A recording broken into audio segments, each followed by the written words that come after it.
পবিত্র হজের সবচেয়ে গুরুত্বপূর্ণ আনুষ্ঠানিকতা উকুফে আরাফা সম্পন্ন হওয়ার পর সৌদি আরব সহ মধ্যপ্রাচ্যে উদযাপিত হচ্ছে পবিত্র ঈদুল আজহা। ঈদের নামাজ, পশু কোরবানি আর লাখো হাজির দোয়া মোনাজাতে মুখর পুরো আরব বিশ্ব। ধর্মীয় ভাব গাম্ভীর্যের পাশাপাশি উৎসবের আমেজ ছড়িয়ে পড়েছে প্রবাসী বাংলাদেশিদের মধ্যেও। সৌদি আরব সহ মধ্যপ্রাচ্যের বিভিন্ন দেশে ঈদের আনন্দ ছড়িয়ে পড়ে ভোর থেকেই। ফজরের পর থেকেই তাকবীরে মুখর হয়ে ওঠে নগরীগুলো। অনুষ্ঠিত হয় প্রধান ঈদের জামাত। নামাজ শেষে দেশ, জাতি ও মুসলিম উম্মার শান্তি ও সমৃদ্ধি কামনায় করা হয় বিশেষ মোনাজাত। সংযুক্ত আরব আমিরাতে ধর্মীয় ভাব গাম্ভীর্যে ঈদুল আজহার নামাজ অনুষ্ঠিত হয়। আবুধাবি, দুবাই, শারজাহ, আজমান সহ সবকটি প্রদেশের কেন্দ্রীয় ঈদগাহ ও জামে মসজিদে সকাল থেকেই ঢল নামে মুসলিমদের। আমিরাতের নাগরিকদের পাশাপাশি এসব জামাতে বিপুল সংখ্যক প্রবাসী বাংলাদেশিরা অংশ নেন।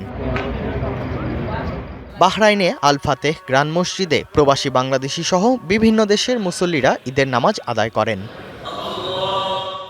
ওমানের রাজধানী মাস্কাটে হয় ঈদের জামাত। এবছর ওমানের সুলতান হাইথাম বিন তারিক সোহার সুলতান কাবুল গ্র্যান্ড মসজিদে নামাজ আদায় করেন। মধ্যপ্রাচ্যের সঙ্গে মিল রেখে মালয়েশিয়াতেও উৎসব মুখর পরিবেশে ঈদ উদযাপন করেছেন প্রবাসীরা। ঈদ রইল একটা নতুন আনন্দ উৎসবের মতো আমরা ঈদ করতেছি। দীর্ঘদিন পরে আল্লাহর কাছে লাখ লাখ শুকরিয়া আদায় করতেছি। সমস্ত মুসলিম উম্মার উন্নতি কামনা করতেছি। আমি ভরসা রাখি হিরন স্মার্ট ওয়াটার পিউরিফায়ারে।